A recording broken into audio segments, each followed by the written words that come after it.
श्री राम जय राम जय जय राम। श्री राम जय राम जय जय राम। श्री राम जय राम जय जय राम।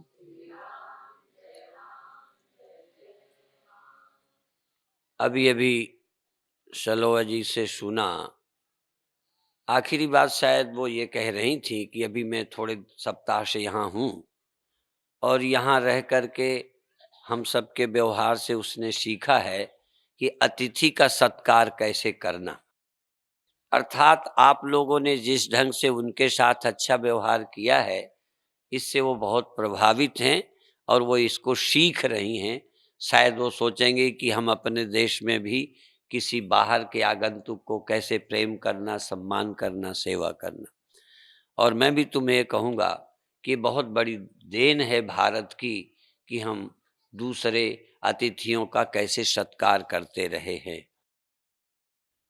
तो हम अपनी इस विरासत को, संस्कृति को गंवाएं नहीं।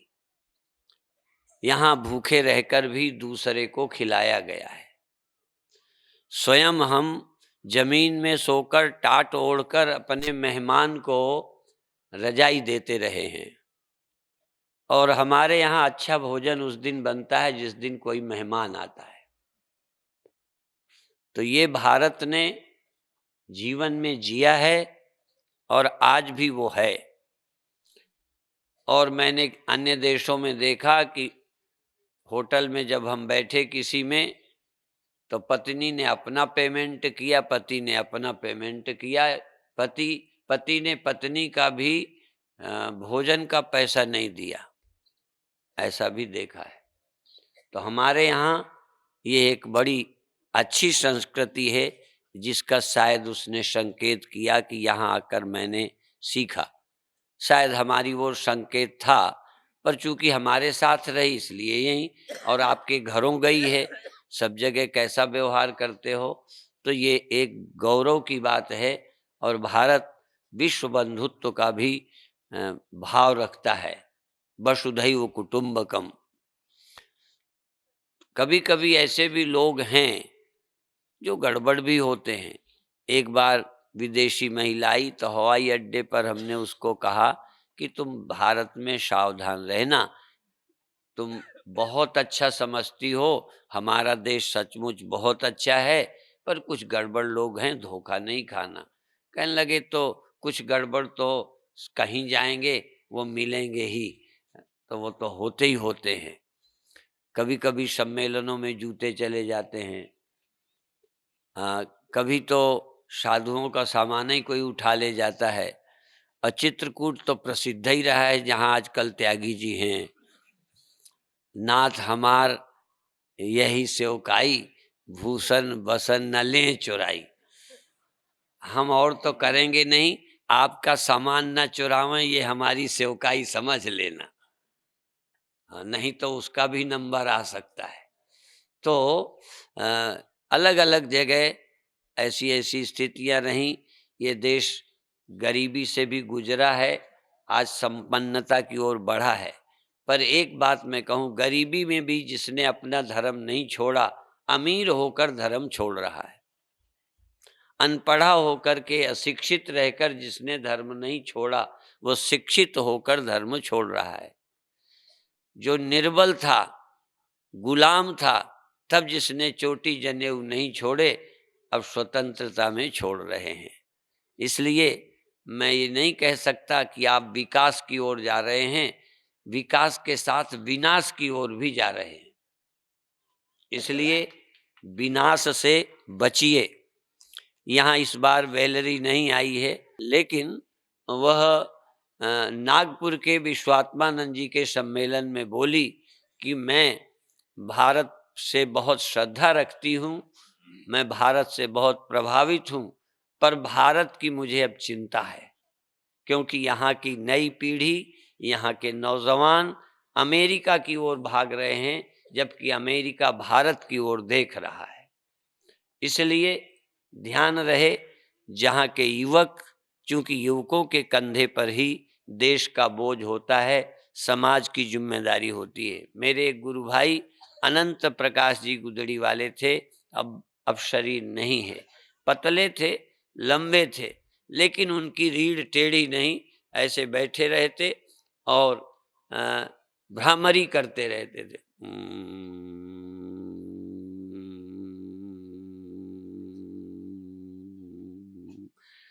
मंच पर बैठे होते, लोगों का प्रवचन चलता, उनकी भ्रामरी चलती रहती थी। सतत साधना में रहते थे। वो भी कहते थे, देश के बड़े काम न बूढ़े कर सकते हैं न बच्चे कर सकते हैं। बूढ़े अक्षम हो जाते हैं, बच्चे अभी सक्षम हुए नहीं होते हैं।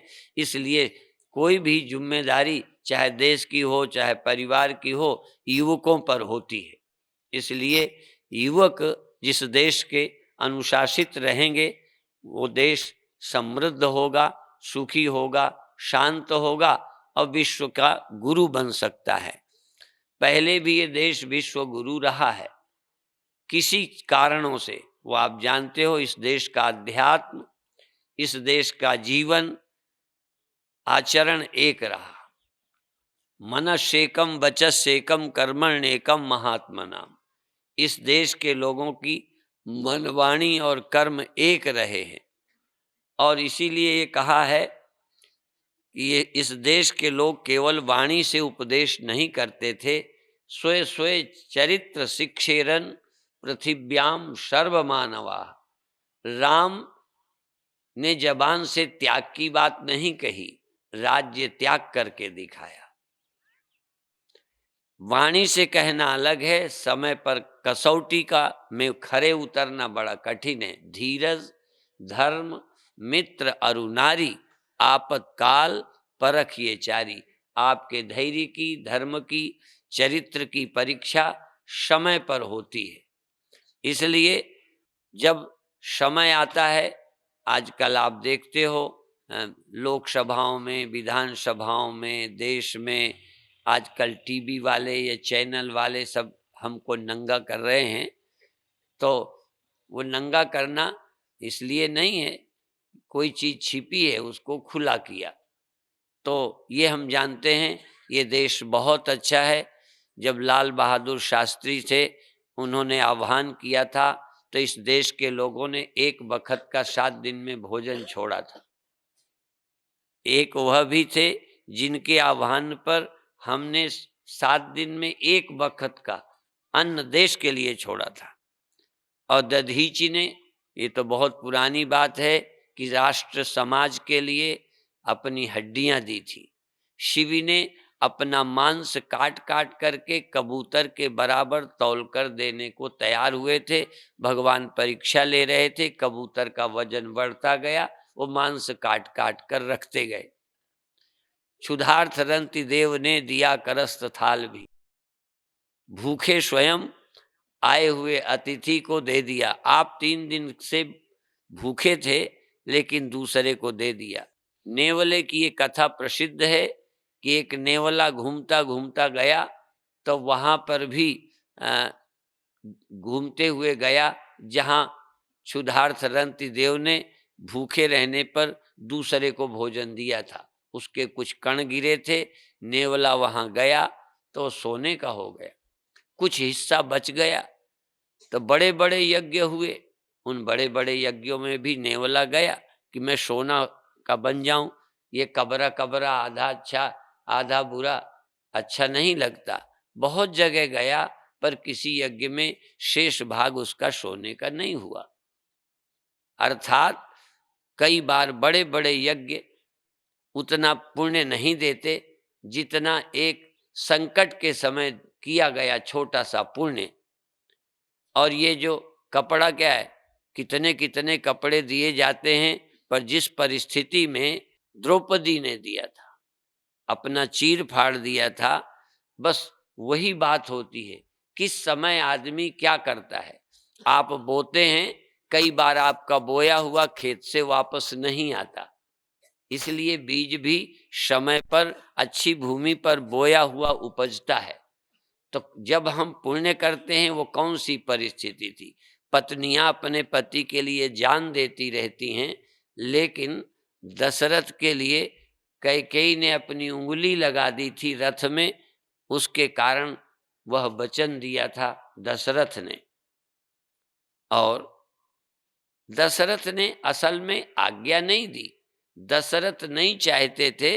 और मैं समझता हूं राम को बहुत अच्छा बहाना मिल जाता, क्योंकि हमारे शास्त्र कहते हैं किसी दबाव में बदमाश आदमी या पुलिस वाले मार मार के हमसे बयान लें कि तुमने चोरी की है कहो, तो अपन कह देंगे, पिटना थोड़ी है। तो पुलिस के सामने के बयान माने नहीं जाते। दशरथ वचनबद्ध थे, 3 वचन उन्होंने वरदान दिए थे, वो मांग रही है। दशरथ की दिली इच्छा नहीं थी कि राम जंगल जाएं। राम कह सकते थे कि मैं नहीं जाता, लेकिन पिता की बात चली जाती, और तो पिता की आज्ञा भी पाली। पिता का धर्म जो उन्होंने वचन दिया था उसको निभाया, जंगल जाकर। कितना बड़ा समर्पण है। पिता दुविधा में थे, कहना नहीं चाहते थे, कह रहे हैं, या कह भी नहीं पा रहे। लेकिन राम तो समझते हैं कि यदि जबान से नहीं भी कहते हैं दशरथ, तो भी जब मां कह रही है, वचनबद्ध हैं, तो कहना ही है। कभी कभी संकोच में नहीं कहा जा पाता, तो दशरथ कह नहीं रहे, पर वचनबद्ध होने से, तो ये ऐसी परिस्थितियों में जो धर्म का पालन करता है, कर्तव्य का पालन करता है, वह बड़े महत्व का है। वही चीज होती है। कभी कभी पति भी किसी दुर्व्यसन में पड़े होते हैं। मैं नहीं कहता कि उनकी महानता है, पर यदि पत्नी सब जगह उनकी बुराई करे तो भी पति से प्रेम नहीं बढ़ सकता, और पति इस तरह सुधर भी नहीं सकता। कई बार पत्नियां पति के सामने कहती हैं ये पीते हैं। अब ये बताओ, पीने वाले को जब किसी 4 आदमी के सामने या प्रतिष्ठित के सामने कहोगे ये पीते हैं, तो उनको अपनी बेइज्जती नहीं मालूम पड़ती, और उनकी बेइज्जती भी तो तुम्हारी बेइज्जती है।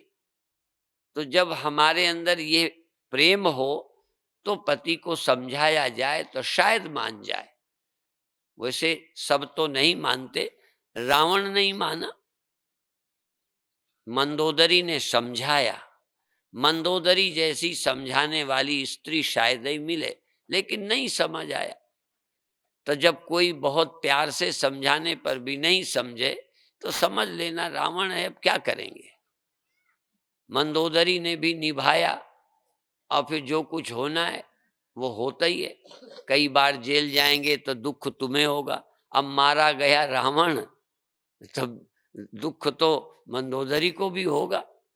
तो इसलिए अभिप्राय ये है कि हमको कोई बात कैसे कहनी, ये बड़ी सूझबूझ की बातें हैं। धर्म का पालन आसान नहीं है। और विशेष करके हम सब का पतन क्यों होता है? सब कोई न कोई मान चाहते हैं, सुख चाहते हैं। सुख और मान और जीवन की इच्छा रहती है, उसी के लिए हम पाप करते हैं। अपने बचने के लिए दूसरे को मारते हैं, अपने सुख के लिए दूसरे को दुख देते हैं। कोई भी ऐसा दुख हमने दूसरे को जब दिया होगा तो हम दुखी हुए होंगे, तो दुख दिया। यदि हम दुखी ना होते या हम उसे दुख ना दें, ऐसा कोई उपाय ढूंढें कि हम किसी को समस्या न बने। साध्वी ऋतंभरा की बात मुझे याद आ गई अभी, बहुत अच्छी बात, क्योंकि ये बहुत मुझे पसंद आया कि पत्नी कभी समस्या बन जाती है। आजकल बहुएं घर में समस्या बनती हैं, बेटे समस्या बनते हैं, पिता परेशान होता है, पिता के लिए बेटे समस्या, माता पिता के लिए बेटियां समस्या, कहीं कहीं बहुएं समस्या।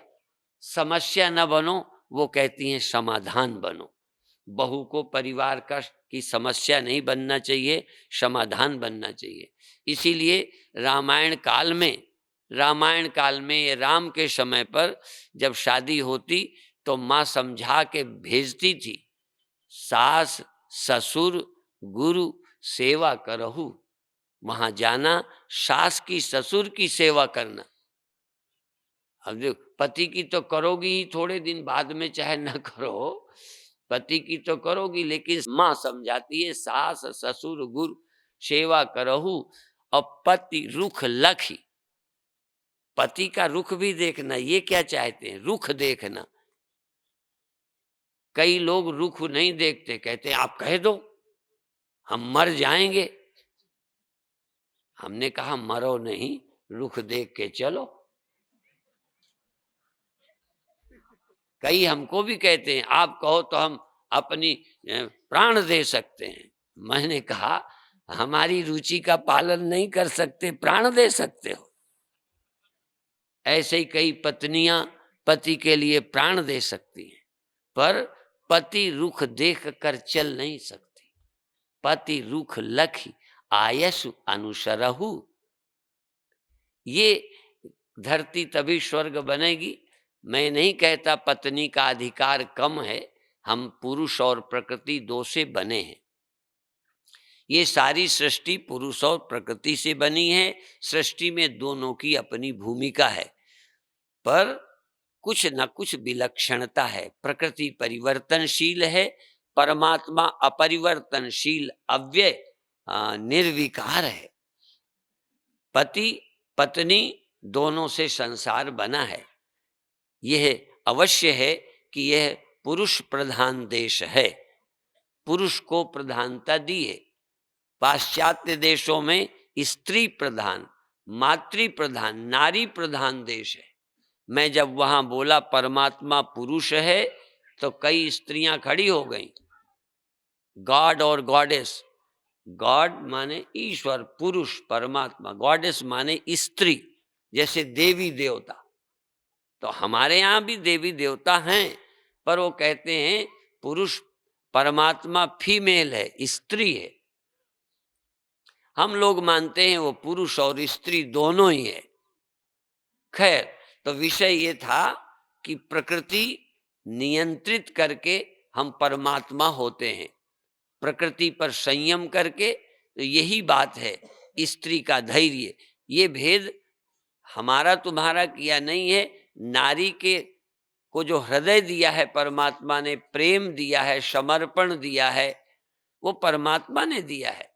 जितना नारी बर्दाश्त करती है, बच्चे को पालती है, पोषण करती है, नर नहीं कर सकता। नर को वो गुण मिला नहीं है। इसलिए नर की अपनी दायित्व है, नारी का अपना दायित्व है, और नर नारी मिलकर के ही ये सारा समाज चलता है। इसलिए हम इतना ही कहेंगे कि अपने अपने धर्म का पालन करना चाहिए। दूसरे के धर्म पर हस्तक्षेप नहीं, अपने कर्तव्य का पालन करेंगे। यदि नारी अपने कर्तव्य का पालन करेगी तो नर भी ठीक रहेगा। प्रेम में एक दूसरे की मानना आवश्यक हो जाता है। प्रेमी व्यक्ति एक दूसरे की बात को इनकार नहीं कर सकता। तो आप बधाई के पात्र बनो, निंदा के पात्र मत बनो। तुम्हारा जन्म, तुम्हारा जीवन, तुम्हारा आचरण बधाई के पात्र हो, सम्माननीय हो।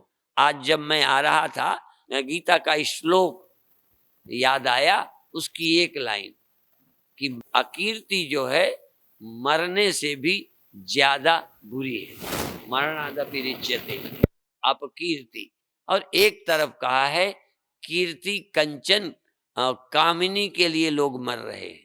अब दूसरा विषय, एक तरफ कीर्ति का त्याग करना चाहिए। दो बातें, सन्यासी को कीर्ति के चक्कर में नहीं पड़ना चाहिए, पर आम लोगों को अपकीर्ति मरने से भी ज्यादा बुरी है। इसलिए कीर्ति का ख्याल रखना चाहिए। अपनी जाति, अपने समाज, अपने देश के यश को बढ़ाना चाहिए। लोग हमारा, मान लो इनका बैग, उदाहरण के लिए मान लो इनका कोई बैग उठा ले जाए, तो ये जीवन भर भारत के विषय में क्या सोचेंगे? कितना फायदा हुआ देश के चोर को? ना के बराबर। चोर को मिला कुछ नहीं, पर पूरे देश के प्रति मन खराब हुआ। इसी तरह कई बार सभाओं में, यज्ञों में छोटी सी चीज गिर जाए तो कई मंच पर ले आते हैं कि ये स्वामी जी किसी की अंगूठी, किसी का ये कान का वो पड़ा था। ऐसे भी लोग हैं जो गिरे हुए सामान को ले आते हैं, और ऐसे भी लोग हैं जो चुरा ले जाते हैं। तो कभी कभी मंदिर, धर्म स्थान दो चार लोगों के लिए बदनाम होते हैं। ये बात आपने सुनी है, ये भारत की गांव की ही लोकोक्तियां हैं, कहावतें हैं कि एक मछली सारे तालाब को गंदा कर देती है। तो कभी कभी सारा तालाब बुरा नहीं है, पर एक मछली ने गंदा कर दिया। कभी कभी इस देश के, इस शहर के, इस गांव के या हमारे जाति के लोग, एक जाति का आदमी जाति को बदनाम कर देता है, एक देश का व्यक्ति देश को बदनाम करता है, एक गांव का आदमी कई बार उसी नाम से, अरे वो जैसे भिंड मुरैना का नाम लो तो कहेंगे अच्छा वो जहां डकैत होते हैं। अब इतने भिंड वाले समर्पित हैं, तमाम हैं, पर कभी एक आदमी के कारण एरिया बदनाम होता है। जबकि हम वहां गए तो लोग कहते थे निश्चिंत रहो, रात हो गई कहने लगे कोई नहीं बोलेगा। हाँ, पर बदनामी इतनी ज्यादा कि लोग कहते अरे वहां जाने को तैयार ना हो। और एक बार जब हम आए तो हम बार बार जाने का मन करते हैं कि और किसी इलाके में तो डर है, वहां नहीं है। और कभी कभी तो हम कहते हैं पुलिस से डरना चाहिए गुंडों से कम, क्योंकि वो जिसको प्यार करते हैं उसकी रक्षा करते हैं। उनका थोड़ा सहायता कर दो तो फिर तुम्हें कभी धोखा नहीं देंगे। अब पुलिस वालों को खिला भी दो तब भी मौके पर गड़बड़ ही कर जाएंगे। हाँ देखो, तो पुलिस चौकी में ही है, हम पास ही में हैं। तो अभिप्राय ये है कि हम थोड़े से काम, अब भारत में ये सब गुंडागर्दी को चोरी ये सब हो रहे हैं तो कितना लूट जाएगा, कितना वो लूट लेंगे, लेकिन देश में चर्चा का विषय बनता है। धन्य हैं वो लोग जो देश की कीर्ति को बढ़ाते हैं और किसी के शासन को यशस्वी बनाते हैं। कई लोग अपनी पार्टियों को खुद बदनाम करते हैं। कोई सत्ता में आ जाए तो कहेंगे हम मैं बस का टिकट ही न लेंगे, सैया भय कोतवाल, हमें डर किसका है। तो एक भले आदमी को बदनाम करते हैं। तो कभी कभी अच्छे लोगों को एक दो लोगों के कारण, कुछ लोगों के कारण बदनामी होती है।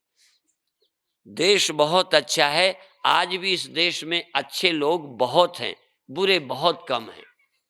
और कई देशों में तो बुरे अच्छे की कुछ मामलों में पहचान ही नहीं रह गई। हम लोग, भारत के लोग जैसा जीते रहे हैं उसके वो अपन नहीं त्यागें। हमारा आंतरिक धन वो रहे और वैभव बढ़ाएं। वैभव बढ़ाना जरूरी थोड़ी कि आंतरिक धन खो दें। पर पता नहीं उपनिषदों का ये वाक्य कि प्रेय और श्रेय दोनों इकट्ठे बड़े मुश्किल से किसी भाग्यशाली के पास होते हैं। जो प्रेय की ओर बढ़ते हैं वो श्रेय से रहित हो जाते हैं, जो श्रेय की ओर बढ़ते हैं वो प्रेय से वंचित हो जाते हैं। कुछ उदाहरण हैं जनक जैसे, जो श्रेय और प्रेय दोनों को प्राप्त करते थे। एक तरफ राजा भी हैं, एक तरफ ज्ञानी भी हैं। ऐसे लोग जो श्रेय और प्रेय, बहुत लोग ऐसे और भी हुए हैं पर उंगलियों में गिने जा सकते हैं जिन्होंने दोनों काम किए। भगवान कृष्ण संसार की तरह भी रहते हैं और योगीराज भी हैं। योग भोग में राखो गोई। हाँ, हम अपने धर्म को शाश्वत धर्म गोप्ता, परमात्मा शाश्वत धर्म के गोप्ता हैं। अंतर हृदय में वह सत्य विद्यमान रहता है, परिस्थिति के अनुसार आचरण करते हैं। बाहर से वैभव संपन्न, भीतर से फकीर। इसीलिए कभी कभी हम कहते हैं वह अमीर, अमीर क्या जिसका दिल फकीर न हो, और वह फकीर, फकीर क्या जिसका दिल अमीर न हो। ऐसे फकीर जो रखने में कपड़े फटे हैं, ठीक नहीं, ओढ़ने का नहीं, बैठने की ठीक जगह नहीं, पर बादशाहों के बादशाह की तरह रहते हैं, कहीं दीनता नहीं, दरिद्रता नहीं। अब कई बार लोग ऐसे ही गरीब बने और कई के करोड़ों का धन है पर मन दरिद्र है। जरूरी नहीं कि बाहर के धन से आदमी अमीर हो जाए, बाहर का धन रहने पर भी व्यक्ति भीतर से दरिद्र होते हैं, और कई बहुत साधारण रहते हैं पर मन से बड़े अंतरात्मा से अमीर होते हैं। कहीं दीनता नहीं, दरिद्रता नहीं, ग्रंथि नहीं, हीन भावना नहीं। मनुष्य हीन भावना से जकड़ा हुआ है, और उस हीन भावना को खत्म करने के लिए, हीन भावना तो नहीं खत्म करता, जोड़ जोड़ करके उस हीनता को दबाता है। धन जोड़ता है कि लोग मुझे छोटा न समझें। अब वो छोटा न समझें, इसके लिए कभी कभी बड़ों का असम्मान करता है, अपहरण करता है, धन छीनता है, वैभव जुटाता है कि लोग मुझे राजा समझें, बड़ा समझें, मिनिस्टर समझें। और ये समझने की भूख उसी के जिसके अंदर हीन भावना है। मैंने बहुत पहले देखा था, एक आदमी जेब में, यहाँ वाली जेब में 10 का नोट डाले था, तो वो नीचे खिसक जाए तो फिर उसे उठाकर थोड़ा ऊपर निकालता था। 10 का नोट, एक समय 10 के नोट की भी इतनी वैल्यू थी, लोग देखें। और जिनके ज्यादा होता है वो छिपाते हैं। अब देखो, गरीब आदमी गरीबी छिपाता है, अमीरी दिखाता है। और जो भी अमीरी दिखाता है, समझना चाहिए दिल का दरिद्र है। ये नहीं दिखाने की क्या जरूरत। सुंदर आदमी सुंदरता दिखाता नहीं। ये ज्यादा जो सुंदरता दिखाना, कहीं ना कहीं आप अंदर से कुरूप हैं, कुरूप, अंदर से अपने आप से संतुष्ट नहीं है। आप अपने सुंदरता से आप संतुष्ट होते ते पाउडर पोतने की क्या जरूरत है। ये करवा चौथ, ये रंग रूंग करके क्या जरूरत है।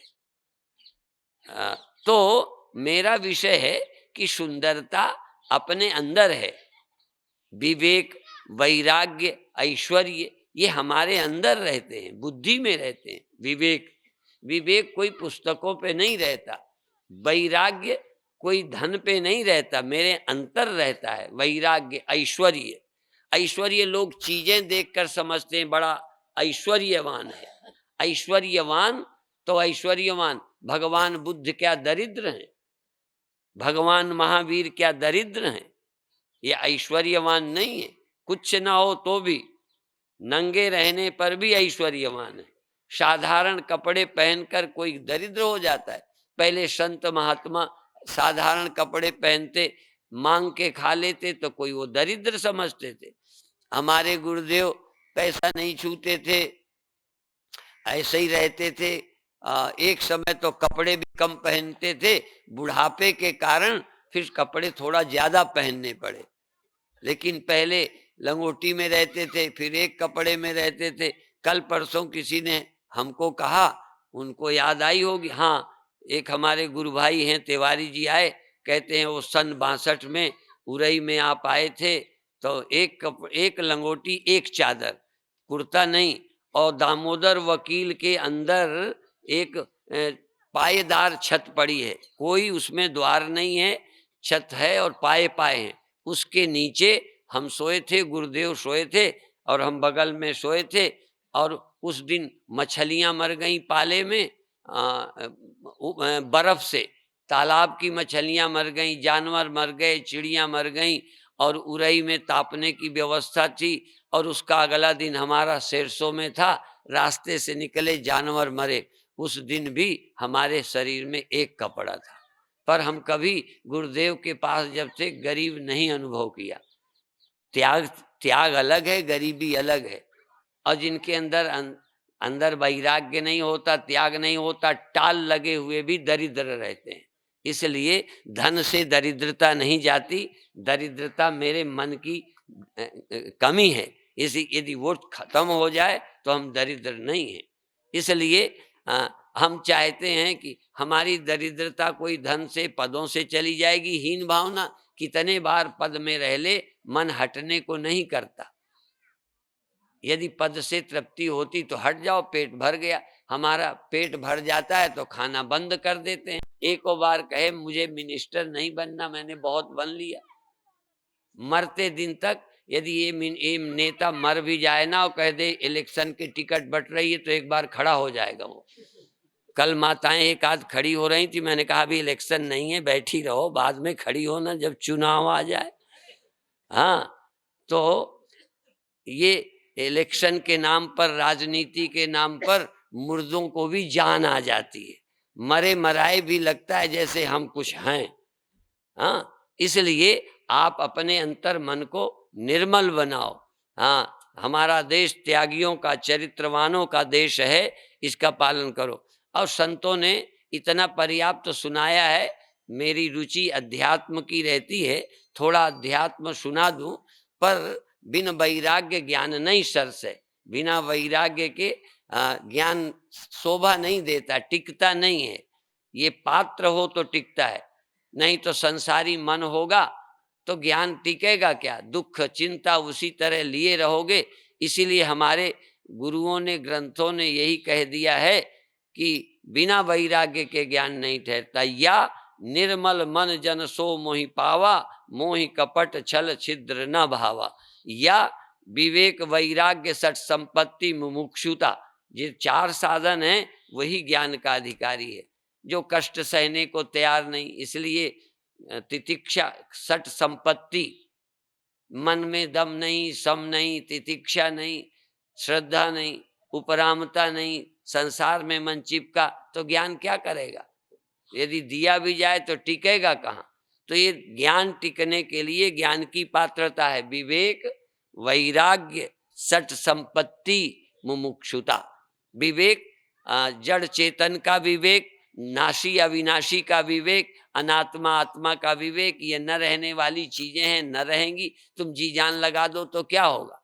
इसलिए विवेक भी हो और अनित्य वस्तुओं से, अनित्य अशुचि चीजों से वैराग्य हो।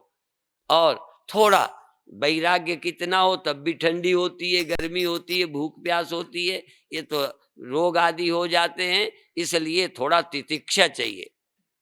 बिना तितिक्षा के नहीं तो कष्ट तो आएंगे। अब इतने में कहो हमारा गुरुदेव ज्ञान नहीं टिका, लोगों के पैर टूटे हैं, बीमारी है, गुरुदेव को भी वृद्धावस्था में चोट लग गई थी, चलने के लायक नहीं थे। गुरुदेव कहते थे कि यदि मैं चलने लायक नहीं रहूंगा तो मेरी खाट यहाँ से उठाकर वहां जाएगी, लेकिन जब तक शरीर रहेगा मैं घूमूंगा और अपनी बात बताता रहूंगा।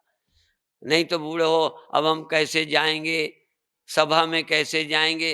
तो देखो, बूढ़ा सुनने में, सभा में आने में कमजोर हो गया। हमारे गुरुदेव उस वृद्धावस्था में प्रवचन करने और जाने में नहीं तो क्या सुविधाओं की कमी थी? इतने आश्रम थे, चाह जहां पड़े रहते, जो हजारों को और को सुविधा दे सकते, जिनकी सुविधा में हम पले, उनको क्या कमी? लेकिन नहीं, उस अवस्था में भी चलना फिरना और समाज को जगाना।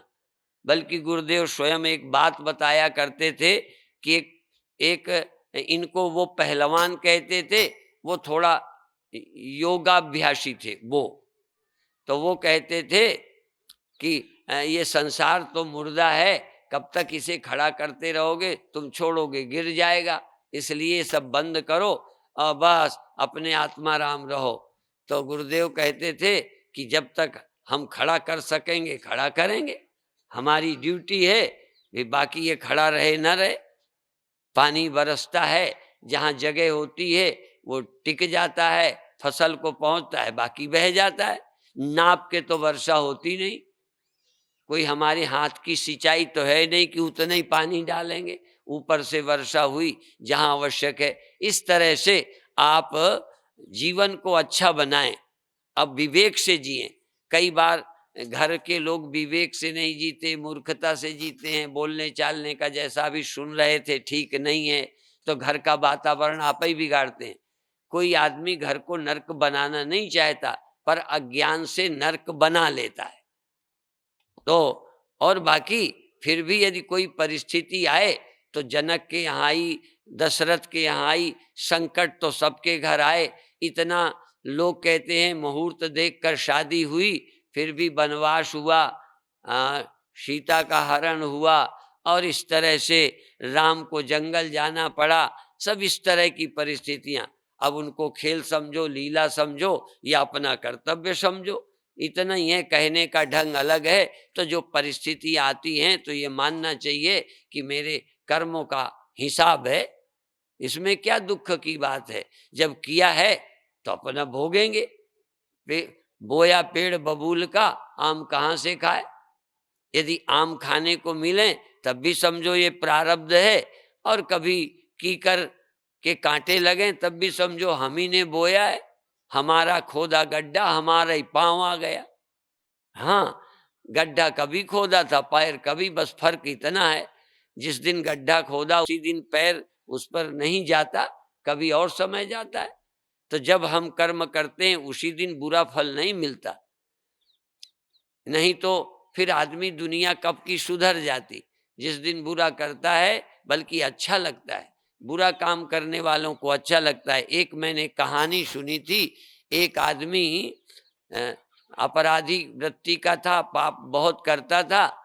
तो गुरु ने समझाया, कहने लगे अरे आप कितना है, मैं तो इतने दिन हो गया पाप करते, मेरा क्या बिगड़ा, मैं तो पहले से ज्यादा धनी बन गया, पहले से ज्यादा ये अच्छा हो गया, ये सफल हो गया, इलेक्शन जीत गया, पड़ोस में मेरा दबदबा है, ऐसे ही बताए। तो संत उसे ले गए, एक गड्ढा खुदवाया और गड्ढे के नीचे उसको सेठ को उतारा उस गड्ढे में, और गर्मी जून का महीना था तो पानी डलवाया ऊपर से। पानी डालें, बहुत आनंद है, कैसा लगता है, कहीं बड़ा आनंद आता है। फिर और पानी डाला, कैसा लगता है, बहुत आनंद। कि वो गड्ढा खूब गहरा खुदाया, उसको उतारा, ऊपर से पानी डालें तो उसे बड़ा आनंद आए, बड़ा आनंद आए, बड़ा आनंद आए। ऐसे ही आता गया, पानी डालते गए, पर वो गड्ढा 13 फुट था। हाँ, तो जब पानी और ऊपर आया गर्दन तक और मुंह तक, तो यूं यूं करने लगा। कहने लगे बस पाप ऐसे ही होते हैं, बड़ा मजा आता है, बड़ा मजा आता है, पर जब नाक के ऊपर पानी पहुंचता है तब पता चलता है। हाँ, इसलिए ध्यान रखो, पाप किसी को बुरा नहीं लगता, हमें सब पता है। पाप बड़े अच्छे लगते हैं, करने में बहुत मजा आता है। तो इसी तरह गर्मी में पानी की तरह, पर कभी कभी फिर वो डुबो देता है। इसलिए संत ने उपदेश देने के लिए कि जिनको पाप करने में अच्छा लगता है और ये भूल जाते हैं, उनके लिए उदाहरण है। कोई जरूरी नहीं कि जिस दिन तुम घर में लड़ते झगड़ते हो उसी दिन नरक हो जाए। वो धीरे धीरे, फिर तलाक की नौबत, फिर स्वामी जी समझौता करा दो। अब बताओ, बिगाड़ते तुम चले गए, समझौता हम करा दें। भाई भाई लड़ते हैं, तो कैसी कैसी आदमी की खोपड़ियां दुनिया में हमने देखी, कि इस खोपड़ी का ही इलाज करना है। दुनिया कहीं कुछ नहीं है गड़बड़, हमारा मन। इसलिए गुरुदेव कहते थे, विचार करके देखो प्यारे, जगत बना है मन से। ये जगत मन से बना है। ये लड़ाई झगड़ा मेरा तेरा और मैं और मोर तोड़ते माया, जय बस कीने जीव निकाया, ये मस्तिष्क को ठीक करना है।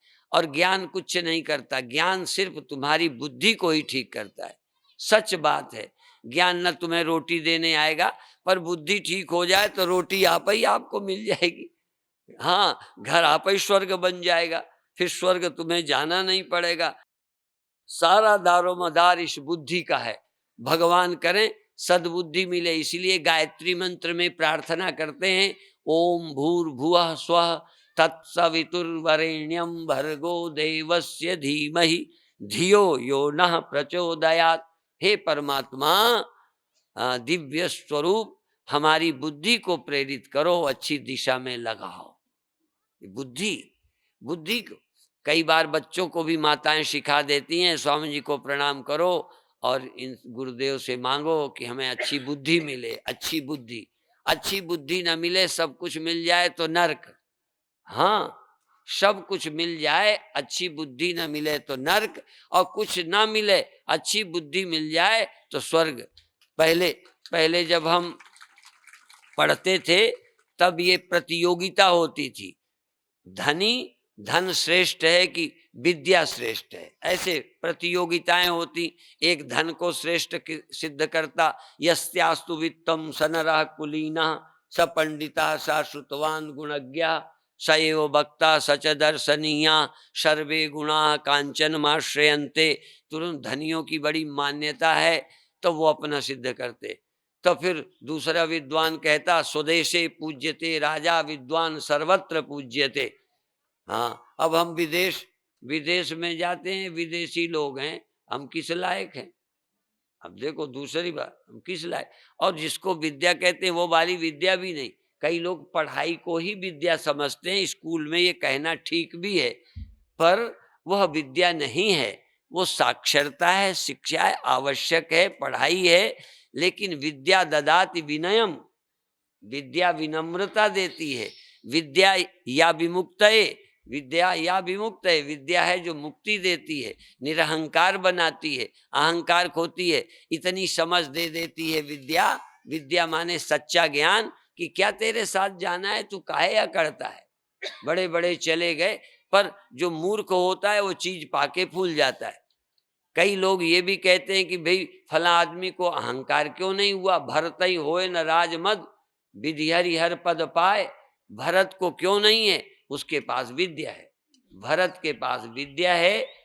उसी को विद्या कहते हैं जिसको इतनी अकल बनी रहे कि न मेरे साथ राज्य जाना है न उनके साथ जाना है, ये 4 दिन का है, कहीं टिकना टिकाना नहीं। ये समझ करके जो जीता है वो विद्वान है। और जो इन्हीं चीजों में फूलता है, मूर्खता में, अधिकारों में, वो समझदार नहीं है, बुद्धिमान नहीं है, पढ़ा हो सकता है। तो खैर मैं प्रसंग बस कह रहा था कि इनको हिंदी नहीं आवे, मुझे इंग्लिश नहीं आवे। हाँ, बेजोड़ चेले मिले हैं। हाँ, अब देखो, अब ये क्या बोली थी कि मैं स्वामी जी को रोज सुनती हूँ। अब जानते हो सुनती है, बात समझ में? ये मेरा सुनती है। अच्छा ये बताओ, तुम अपने तोतले बच्चे की सुनते हो कि नहीं? सुनते हो? अच्छा, बच्चा माँ की सुनता है कि नहीं? कितना प्यार से सुनता है कि ना समझ होके पढ़ गया। ये लोग हिंदी सीखते हैं, इतने प्यार से सुनते हैं, फिर पूछते हैं। कल जब मैंने हंसाया वो एक चीटी वाला, तो ये पूछती थी विभू चेतना से कि स्वामी जी क्या सुना रहे थे जो जनता हंस रही थी। तो समझ नहीं आने पर भी प्रेम से सुनते हैं। और संगीत में क्या सुनना होता है, संगीत कोई समझने की चीज है, पर फिर भी एक रस आता है। इसी तरह से प्रेम में रस है। तो आप लोग अंत में एक बात ध्यान दें, चैतन्य, कल विषय आया था सुबह भी, चैतन्यता क्या है। ध्यान करते करते मालूम पड़ेगा चैतन्यता क्या है। तो आंख में बैठ करके कुछ देर शांत रहकर कि देखो आंख में ध्यान है कि नहीं, चेतनता है कि नहीं, आंख में ज्ञान है कि नहीं। आंख बंद है पर अंदर चेतन छिपा है जो देखा करता है।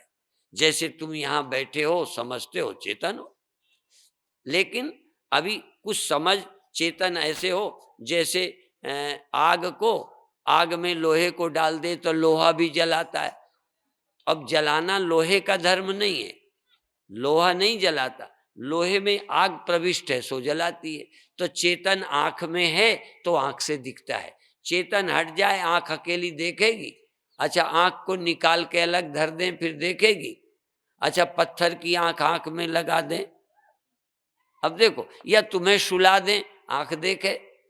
तो आंख नहीं देखती, आंख में चेतन है तो दिखता है, कान में चेतन है तो सुनता है, मन में चेतन है तो मन काम करता है। इसलिए केनोपनिषद में देवताओं की एक विचित्र कथा है, वो बहुत रहस्य की है कि सारी सृष्टि को सत्ता देने वाला परमात्मा है। ये सबने सुना है कि परमात्मा की सत्ता के बिना पत्ता नहीं हिलता। अच्छा, और दूसरा भी एक चीज सुनी होगी कि परमात्मा की सत्ता कहीं से हट नहीं सकती। अब ये दूसरी बात है। तो परमात्मा की सत्ता के बिना आंख नहीं देखती, तो क्या परमात्मा आंख से हट जाता है? हाँ, परमात्मा नहीं हटता। परमात्मा की सत्ता से जो प्रकट हुआ जीव आभास, वो जग के आ जाता है और सो जाता है। वह भी उसके प्रतिनिधि हैं। जैसे ऊपर के आदेश को एरिया के एसपी, डीएसपी, कलेक्टर पालन करते हैं, ऊपर के आदेश को, इसी तरह परमात्मा का हुक्म जीव को मिलता है। जीव इस देह में आकर फिर देखने सुनने में मदद करता है। यदि जीव ना हो, चेतना ना हो, तो देह नहीं, आंखें नहीं देख सकती, शरीर जिंदा नहीं है। तो कई लोग कहते हैं कि चेतन निकल गया। अभी असल में ब्रह्म चेतन नहीं निकलता, पर ब्रह्म द्वारा प्रकट उसकी जो किरणें हैं वो समिट जाती हैं।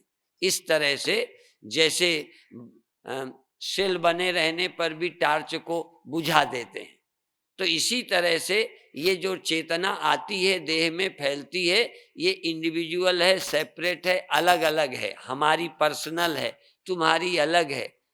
और एक एक देह में एक एक जीवात्मा रहती है, जरा ध्यान रखें।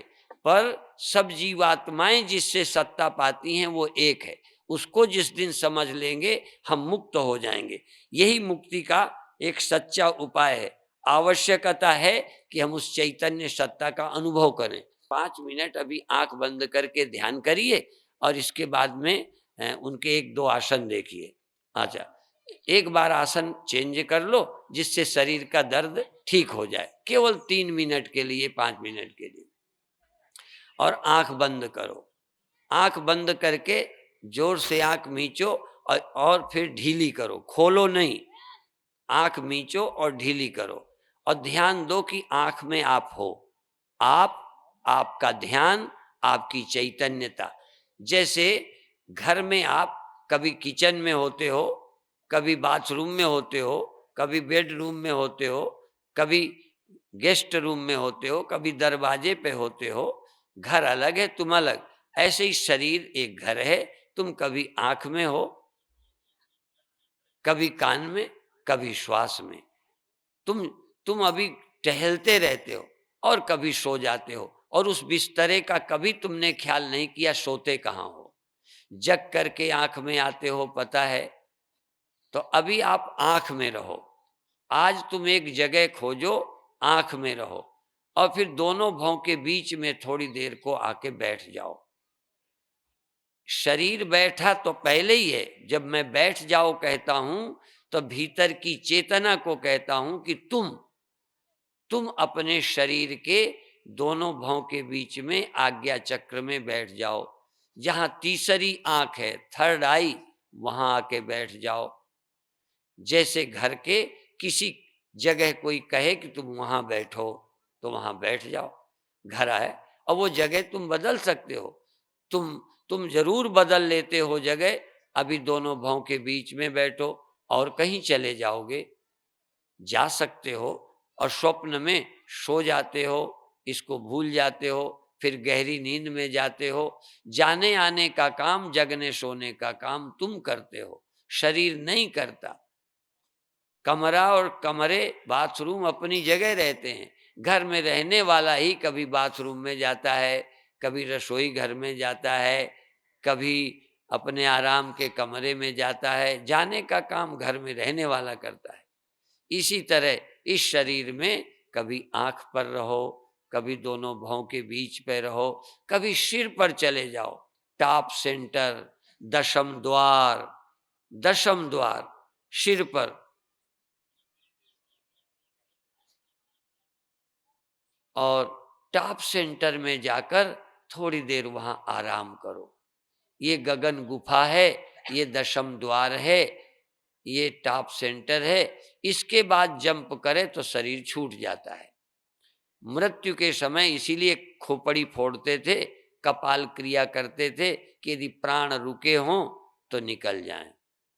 तुम सिर पर आ जाओ। सिर पर आकर 1 मिनट के लिए जंप करके, सिर नीचे है, आकाश ऊपर है, तुम दोनों को देख रहे हो। आंख बंद है, आंख बंद है। तुम आके दशम द्वार सहस्रार पर आ गए और वहां टिक गए, बिल्कुल जैसे देहली पर बैठे हो, जैसे कोई बॉर्डर, सीमा पर। तो शरीर की सीमा समाप्त है चोटी पर। यहां आकर शरीर की सीमा नीचे, आकाश ऊपर। तुम दोनों का ख्याल करो। ये आकाश है, ये शरीर है। ये शरीर है, ये आकाश है। ये आकार है, ये निराकार है। और तुम तीसरे। न शरीर आकार हो, न तुम आकाश हो। न तुम शरीर को मैं बनाओ, न आकाश को। तुम तीसरे हो। तुम तादात में ना करो, तादात में तोड़ दो। अभी तक तुम शरीर को मैं कहते थे, अब शरीर नीचे रखा है, तुम टॉप सेंटर में जाकर शरीर को ऊपर से देख रहे हो बैठा हुआ, और ये खालीपन आकाश का स्मरण कर रहे हो। शरीर का स्मरण करो और आकाश का स्मरण करो, और दोनों के अनुभवी तुम हो, दोनों के अनुभवी चैतन्य तुम हो। विदेश में मैं सच बोलता हूँ कि बहुत सारे घरों में गया, उनके यहाँ योग की पुस्तकें मिलती हैं, उपनिषद मिलते हैं, उपनिषदों पर अंग्रेजी टीकाएं मिलती हैं, और स्वास्थ्य की पुस्तकें मिलती हैं। और हमारे देश में गंदी पुस्तकें और अखबारों में भी गंदा प्रचार बहुत होता है। आप बधाई के पात्र हो, उससे बचो और अच्छी बातें सीखो।